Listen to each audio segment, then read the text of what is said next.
Obrigado a todos. Obrigado, Bruno. Eu sei quem é o culpado disto tudo.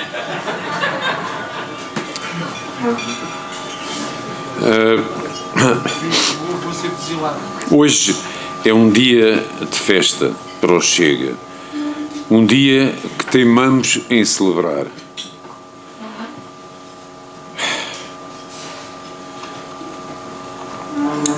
Gostaria de vos saudar a todos com a alegria que sinto neste velho coração, pela honra que tenho em falar em nome do Chega, neste dia tão especial. Para todos nós, eu sou uma gota de água no oceano.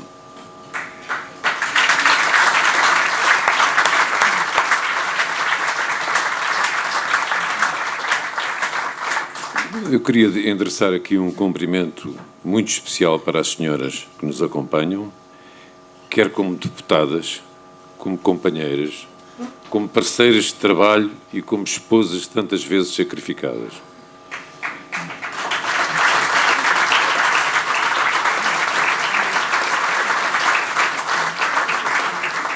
São elas que nos dão luz e calor à nossa existência, que nos dão colorido, charme e fogo à nossa atuação e nos confortam com o seu apoio. Quero dirigir-me aos jovens e rever-me na sua força e empenho, agradecendo a dedicação como pilares do Chega no futuro. Dirigir-me também aos séniores, que nos trazem experiência única, dando o seu melhor em nome do partido. Quero agradecer à Distrital de Lisboa. A todos os que pelo país lutam pelos nossos valores, a todos os presentes e aos ausentes, por esse Portugal espalhados, como os únicos portugueses que corajosamente teimam em celebrar esta data publicamente e sem medos.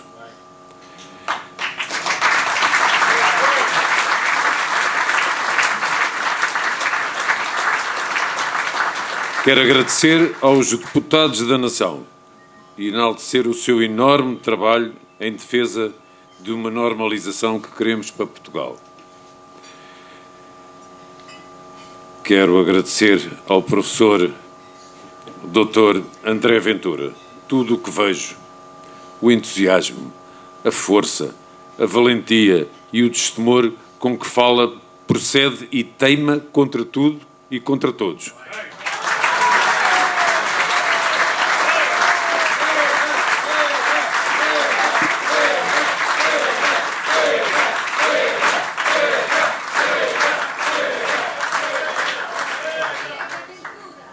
Quem é que nesta sala tem 66 anos ou mais?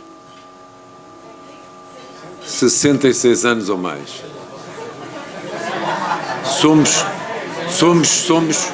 Somos muito poucos, como podem observar, muito poucos. É só para dizer que teríamos, quem tem 66 anos teria 18 anos no dia 25 de Abril. E o que pensaria um jovem de 18 anos quanto ao que disse o comunista Álvaro Cunhal à chegada a Santa Apolónia no dia 27 de abril de 74, quando inquirido sobre o documento do MFA que circulava por diante da população? Isso é para rasgar. O lacaio do Kremlin revelava mal punha o pé no país os seus intentos quanto à revolução que mal começara. Não ficaria por aí como comprovado. Convenhamos, o Império Português era demasiado grande e despertava enormes interesses entre as grandes potências como os Estados Unidos, a URSS e a China, quais lobos assanhados afiavam os seus dentes e impunham a sua força, dividindo entre si as enormes riquezas das nossas províncias ultramarinas. Quanto a mim, não está em causa porque caímos, ou quando caímos, mas sim como caímos. E como tantos se venderam até hoje, ou até aos dias de hoje. Enquanto os Estados Unidos visavam quase que interesses económicos, China e o URSS tinham outros interesses. principalmente a URSS, na sua visão geoestratégica do mundo e na posição de Portugal, com os seus preciosos e geograficamente importantes arietes, como são a Madeira e os Açores. Cheguei a Lisboa em maio de 75, um ano após o 25 de Abril. O alvoroço, a balbúrdia e a bagunça eram tantos, ou eram tais, que disse para comigo, mesmo parafraseando um velho programa do humor que havia na televisão: eu quero voltar para a guerra. Do que sei do 25 de Abril, está contado por todo lado, lembrando que, por ser contemporâneo da maior parte dos principais intervenientes, era também conhecedor das suas intenções. A interpretação dos factos, porém, depende sempre do que queremos ler e entender, dos autores e dos ditos historiadores que escolhemos. Do 25 de novembro, que aqui nos traz, lembro-me bem porque o vivi. Portugal, durante o PREC, estava dividido ao meio, pelo paralelo de Rio Maior, que era a fronteira. O Alentejo, ocupado e sob o jugo da reforma agrária, era o exemplo maior da mão soviética, enquanto aqui e ali as brigadas de dinamização, constituídas por quadros do PCP e militares dos três ramos das Forças Armadas, se espalhavam pelo país, transmitindo ao povo o melhor da ideologia comunista. Em abril de 75, só para recordar, o PS vence as primeiras eleições livres em Portugal, com 38%. Os votos do PCP, imaginem só, eram na altura 12,5%. PCP, pois é. Mas é ele quem manda nas ruas, nos sindicatos, nas empresas, nos bancos e nos meios de comunicação social. Em julho, o PS convoca 2 comícios sucessivos. Um no Norte, nas Antas, dia 18. E no dia 19, na Alameda Infante Dom Henrique, em Lisboa. Mesmo com a tentativa de impedimento e bloqueio por parte do PCP e das suas brigadas revolucionárias, os comícios são um sucesso. Calculando-se que só na Alameda Infante Dom Henrique estiveram mais de 300 mil pessoas.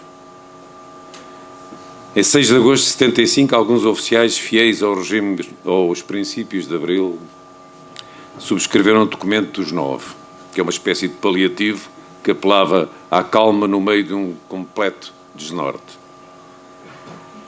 A norte, Pires Veloso. É bom que a gente recorde este nome. Pires Veloso, comandante da região militar norte, é o baluarte da revolta, a fonte fiável e o abrigo para civis e militares que não suportam a situação. As forças militares delineavam já os seus planos de defesa, que passavam por colocar no AM-1 em Ovar 8 Fiat G91, que foi o avião utilizado na Guerra do Ultramar. Era o Fiat G91 R4 e o armamento necessário para fazer frente à situação. Novembro começou agitadíssimo. Os deputados são impedidos de sair do Parlamento. São Bento é o palco do sequestro do almirante Pinheiro de Azevedo. E no dia 14, os deputados, para lembrar bem isto, do PS, do PSD e do CDS, fogem para o Porto, por questões de segurança.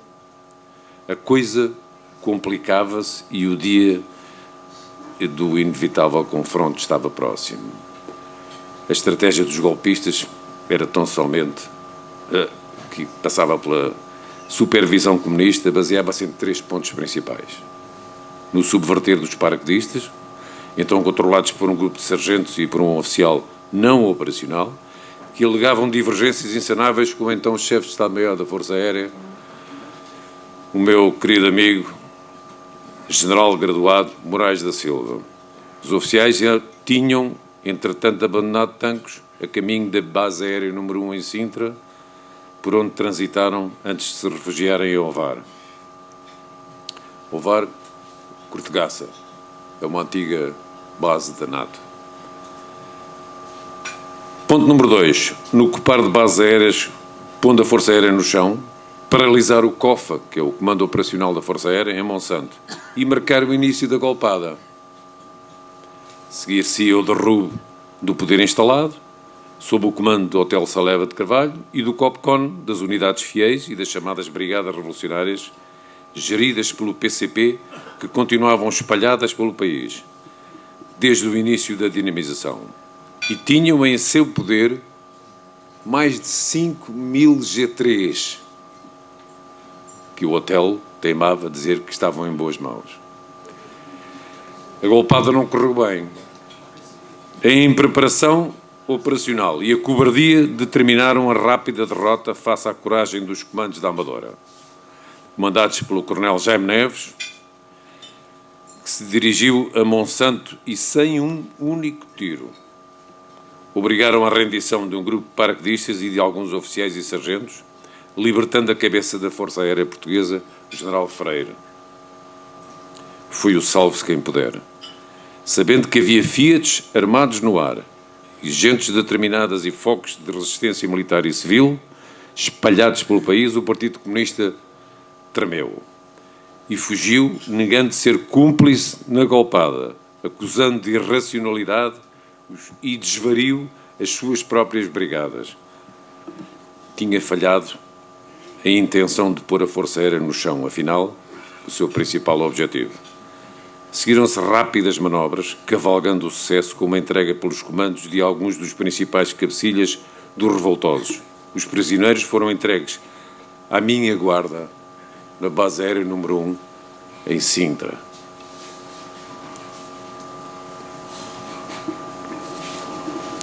Foi a única base, no meio desta contenda, que não foi ocupada por ninguém.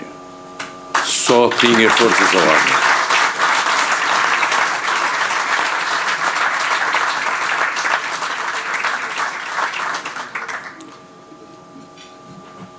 Daí saíram com a pista devidamente guardada para a Cortegaça também.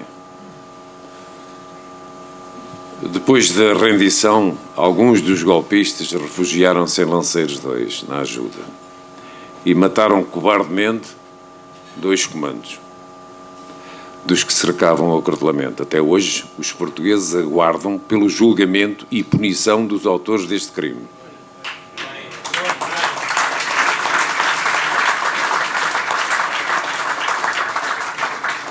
A golpada de novembro, a ter sucesso, seria para o PCP o culminar de todos os projetos para implantar um regime comunista definido durante o PREC, sob a direção e controle do Kremlin, através da sua embaixada em Lisboa. Porém, o sucesso das forças da ordem não foi completo, deixando-se enganar pela complacência e candura dos militares e civis, defensores de um certo humanismo, dos ditos direitos humanos e da liberdade responsável que os comunistas nunca tolerariam nem respeitavam se tivessem sido vencedores da contenda. Um povo e os seus impreparados dirigentes civis e militares, perante a sua situação, hesitou, permitindo, após a incompreensível pressa de regresso aos quartéis, que o PCP escapasse ileso, mas mantivesse a maior parte das suas ligações às estruturas montadas que, embora a medo, dada a situação, permitiam a continuidade dos seus intentos. Que o PCP fazia falta à democracia, dizia Melo Antunes, o sinistro responsável pelo Grupo dos 9, que ia somar a outros conceitos sui generis, bem típicos dos lusitanos, permitiram que até hoje mentiras e alarvidades, ditas anos e anos a fio, se tornassem verdades para certos historiadores e alguns setores da sociedade. Terá mesmo valido a pena? Se valeu, porque continuamos assim. O PS, aproveitando a velha tática comunista, invadiu e ocupou, qual dinamização moderna, todos os setores da sociedade e depois manteve a ocupação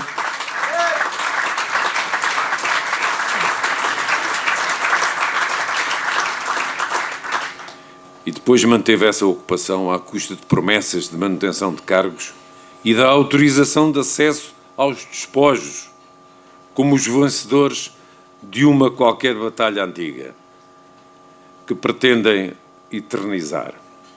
Tenho, sobre isso, mais certezas do que dúvidas. Numa altura em que um primeiro-ministro fala da inveja dos partidos, nas suas intervenções, só porque os portugueses enganados lhe deram a maioria com que sonhou ou que nunca sonhou, numa altura em que um tribunal de 13 juízes, após suspensos as suas ligações aos partidos políticos, determinam e mandam publicar que estão mal estatutos e poder de dirigentes partidários, podendo até regressar às suas ligações políticas após cessarem as suas nomeações, vale a pena sim, vale a pena questionar se valeu a pena ou se existe independência, isenção, imparcialidade ou desinteresse nas suas determinações.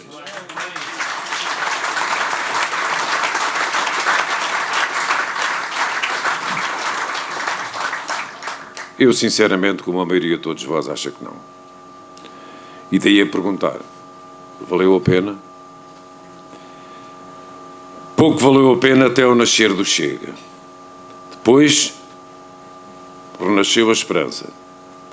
Renasceu o respeito pela nossa história e pela verdade. Renasceu o combate por um Portugal melhor. E cresceu ainda mais,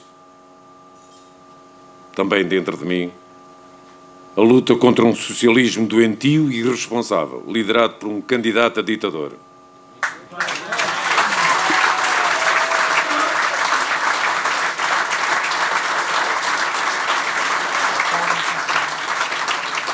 E para finalizar, eu falo no meu... Eu sou um grande admirador do Padre António Vieira e gosto de o citar. E digo, nós somos o que fazemos. O que não se faz, não existe. Portanto, só existimos quando fazemos.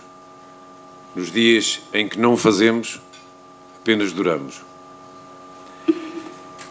Viva, viva, viva o 25 de novembro, viva Portugal, viva professor Dr. André Ventura, viva o Chega. E que Deus, pátria, família e trabalho nos guiem sempre. Muito obrigado.